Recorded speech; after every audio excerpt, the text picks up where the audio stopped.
نحمده ونصلي ونسلم على رسوله الكريم اما بعد فاعوذ بالله من الشيطان الرجيم بسم الله الرحمن الرحيم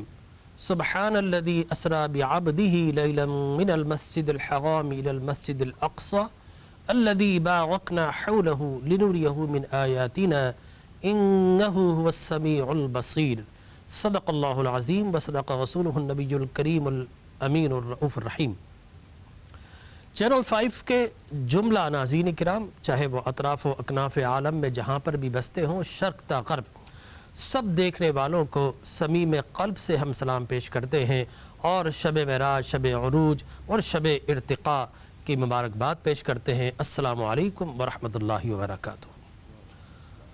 محترم ناظرین کرام، میں ہوں آپ کا میزبان ڈاکٹر علامہ جمیل راٹھور اور آپ دیکھ رہے ہیں شب معراج کی خصوصی نشریات چینل 5 کی خوبصورت اسکرین پر۔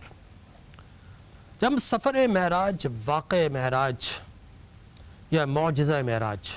پر گفتگو کرتے ہیں تو یہ ایک ایسا عظیم الشان عروج و ارتقاء ہے، ایک ایسی داستان عشق و محبت ہے، ایک ایسا عظیم الشان معجزہ ہے اور ایک ایسا واقعاتی استعجاب و حیرت ہے کہ جب اس کی تفصیلات و جزئیات پر انسان غور و فکر کرتا ہے تو عقل انسانی حیران و پریشان بھی رہ جاتی ہے اور سر بگریبان بھی ہو جاتی ہے۔ اور بالخصوص جب اس واقعے کو، اس معجزے کو ہم عقل کی کسوٹی پر اور فکر و دانش کے پیمانوں پر پرکھنے کی کوشش کرتے ہیں تو عقل انسانی گھٹنے ٹیک دیتی ہے،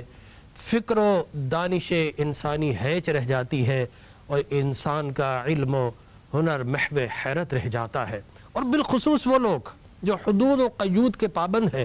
جب وہ اس عظیم الشان عروج و ارتقاء کو پڑھتے ہیں، جانتے ہیں، سیکھتے ہیں، جزئیات و تفصیلات پر غور و فکر کرتے ہیں تو چونکہ یہ معجزہ انسانی عقل میں نہیں آتا، لہٰذا وہ اس پر مختلف انٹرپریٹیشن کرتے ہیں، تعویلات دیتے ہوئے نظر آتے ہیں، بعض اوقات نگیٹ کرتے ہوئے نظر آتے ہیں، اور بعض ایسے لوگ بھی ہیں جو اس فکر و تردد میں آج بھی مبتلا ہے کہ یہ معراج روحانی تھی، منامی تھی یا جسمانی تھی، یعنی فقط روح چلی گئی، یا ایسا ہے کہ صاحب جسم موجود تھا اور فقط خواب کے اندر، منام خواب کو کہتے ہیں کہ خواب کی کیفیت میں معراج کروائی گئی۔ لہٰذا جب ہم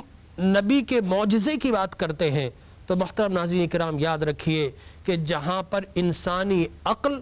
ہیومن ریسورسز، ہیومن ٹیکنالوجی، اس کے